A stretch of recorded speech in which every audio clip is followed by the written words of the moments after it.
Hey, what's up, everyone? I'm Angelo Fermato. This is my co-host, Pete Fermato. Welcome back to the next episode of Sports Talk AF. Yes. So, today we're going to be going through picks 22 through 32. This is part 3 and the final part in my mock draft. Let's just get right into it. 22 Vikings on the board. Who do you have them taking? The Vikings, I have going with Jalen Johnson, the cornerback from Utah. So I was a little bit unfamiliar with some of these guys towards the later end, so I went back, I watched some film, I took some notes. So for Jalen Johnson, he's a very physical dude, very good tackler in open space. A lot of corners aren't good tacklers, so I think that's where he excels in this draft. He has great instincts on the ball, and he's just a playmaker. He knows where he would rather go for the interception rather than just knocking the ball down. He knows how to make plays. All right, so ball hawk.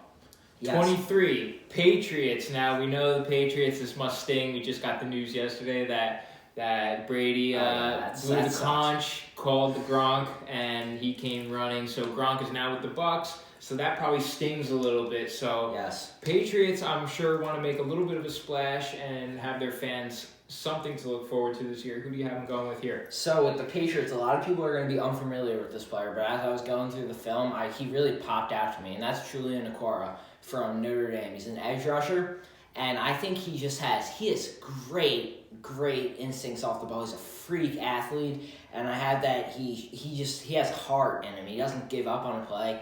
He's always chasing the player down, even if they're 10 feet ahead of him, and he can tackle in open space.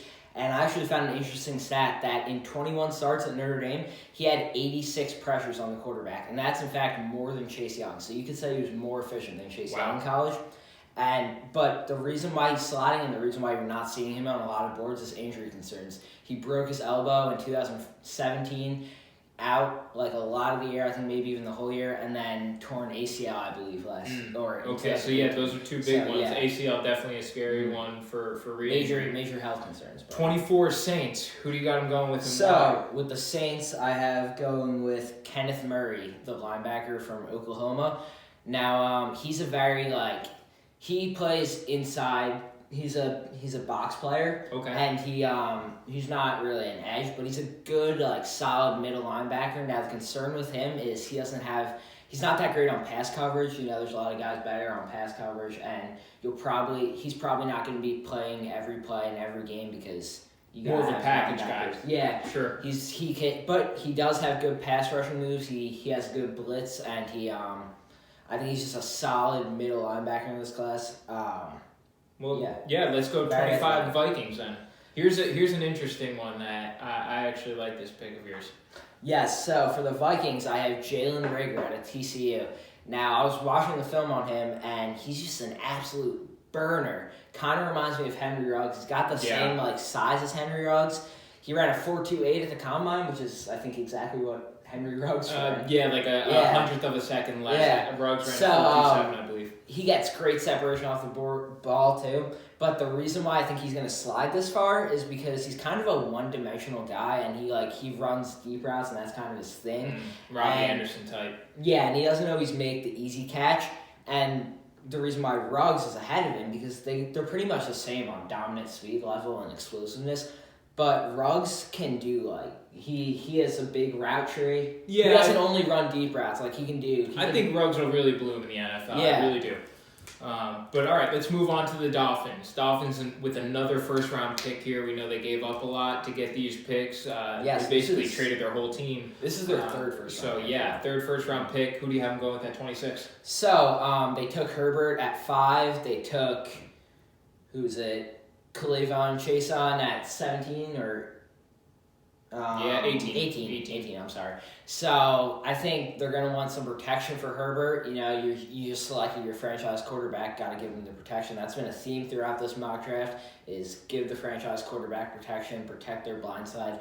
And I'm going to go with Josh Jones at Houston. And that was a big kind of drop-off between the first 4 who all went within the first, 13, 14 picks? Yeah. And then you see a pretty big drop-off. So there is the big 4 on the offensive lineman and then the drop-off. And most people, the common consensus would be Josh Jones would be the next best thing outside of that big four. I think he's the next best tackle on the board. He's 6'7". He's just a massive dude. He's got like Mekhi Becton size. Yeah. But not quite as heavy as Becton. No, he's only. I think he's a little bit leaner, but lean at 310 pounds.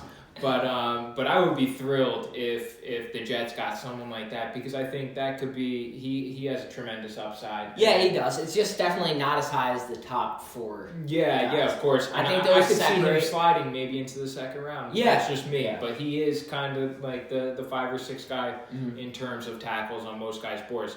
So 27 Seahawks. Seahawks are always pretty strong. So who do you have them going with? Yeah. So if you can recall, they just lost Jadeveon Clowney, big loss. He got a lot of quarterback hurries. I think he only got 2 sacks last season. It wasn't great numbers, but he always had pressure on the quarterback. So I think they're going to want to replace that, and I think they're going to go AJ Espinosa out of Iowa here. Yeah, and a lot of people have him ranked very high on their boards. I think he slid a lot. He didn't have the best combine. No, he definitely fell a lot. I've seen him fall. I think he ran over a 5 in his 40, but. From what most players say, most teammates from Iowa, they do say that he plays quick. He's a fast in-game player, so that's really what's most important. And you got to remember here, he's a big guy. He's 6'6", and he's an edge rusher. Yeah, that's rare. Yeah, big 6'6", big scary dude. Yeah. He's got that sleeve tattoos. Yeah. I could see him being very well. Being a very good fit for the Seahawks with this pick. Yeah, I think that's so 28 Ravens. We'll keep moving along here. All right, so the Ravens are going to be so happy if this player falls to them, and I think that's Patrick Queen from LSU. He's a linebacker, and unlike who is the one from Oklahoma? Kenneth Murray. Yeah. Unlike Kenneth Murray, Patrick Queen is great in pass coverage. Great, he excels at it. I think he's right next to Isaiah Simmons for the best linebacker in pass coverage in this draft, but Isaiah Simmons isn't even really a linebacker. He's kind of a safety linebacker. Yeah, he's a little bit of a hybrid. Yeah. So he's, you would say, the best coverage linebacker. Pure backer. Mm-hmm. So 29 Titans. We all know Titans looked very strong last year. I'm excited to see what they're going to do this year. So who do you have them going with here? Yeah, and corner is a big position in need for the Titans, so I have them taking Tristan Fulton from LSU. 2 LSU guys in a row then here. Yeah, LSU, they just take an LSU player and you're set for this draft. I mean, they haven't done too bad in the NFL. I can name quite a few. So and but I think the thing with Fulton is a lot of people have them as their number 3 corner behind Henderson and Okudah. Some teams even have him number 2, but I think he's just he's good in man coverage. He's he doesn't he never gets burned. He never gets fully burned. But I just think the guys ahead of him are better. Like I think Trayvon Diggs is a better playmaker. I like Jalen Johnson from Utah better. I just there's reason to love Diggs. I have him as a first round pick. Not Diggs. I'm sorry. Fulton. I have him as a first round pick here, but I don't know. I just think there's better guys in the class. All right. So Green Bay at 30.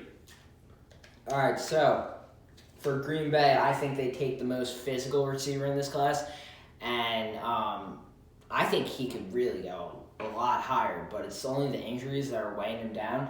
And that's Laviska Shenault out of Colorado, and he's a physical receiver. He knows how to get off press coverage. He's just a big guy. He's big 6'4". Knows how to high point the ball. Knows how to go up and get it. I like him a lot. I like him as a physical guy, and I think he's a good fit in Green Bay. All right, so 31, San Fran. So San Fran, this is their second pick in the first round, actually, because they traded DeForest Buckner, I think, right? Sure. So I have them going Xavier McKinney here, and he's the top safety on people's boards. And the reason why he's fallen this far is he doesn't have the speed for a free safety, so he's kind of he's stuck in the strong safety spot, and strong safety isn't an incredible position of need for any team. Right. Or you don't need a strong safety to win games, and he is very good at man coverage though. It's always good to have it's good to have someone strong, and you can't really go wrong with the Bama guy that's had success with Alabama. So last pick of the first round, Kansas City on the board. All right, so this is the first running back I have going off the board, and that's a lot of people don't have a running back in round 1, and if they do, it's J.K. Dobbins. But I think that Jonathan Taylor is going to be the best back in the NFL in this class. And a good fit, I believe, for Kansas City. Yes. Now, he does have some fumble concerns, and that's his biggest concern probably. However, he has explosive speed. He has great vision for a running back. He has all the tools you want in an NFL caliber running back. And he's from Wisconsin. That doesn't hurt. Melvin Gordon. Yeah. And there's a lot of... Well, you could say Ron Dane, yeah. But, those who remember Ron Dane, man, what a bust. But he had a good year or two, but, man, he was terrible. But, all right, so that's going to conclude our first round mock draft. That's part 3 that we did for you guys. So tomorrow is the first virtual mock draft, 2020 NFL draft. Yeah. Or not virtual mock draft, It would be the virtual draft, actual draft. And so yeah, we keep saying that it should be exciting. There should be a few curveballs that are thrown at us, and can't wait to see what it is. Really can't wait to see what my Jets do here, because I'll be psyched with either a lineman or one of those big 3 wide receivers. So we're not gonna have a video of tomorrow, but in the coming days we'll do the draft grades. Yes. You can do by the player or team by team. Let me know what you guys want to see, or we'll figure it out. But yeah, and shoot us some comments if you guys want us to maybe go over something with the draft, analyze something with the draft. We'd be happy to take a look at it for you. But we next team by team grades. I think team by team grades would be pretty good. My prediction is the Browns probably fail. Yeah, what else is new? But that's it, guys. This is Sports Talk AF. I'll see you guys later. Later.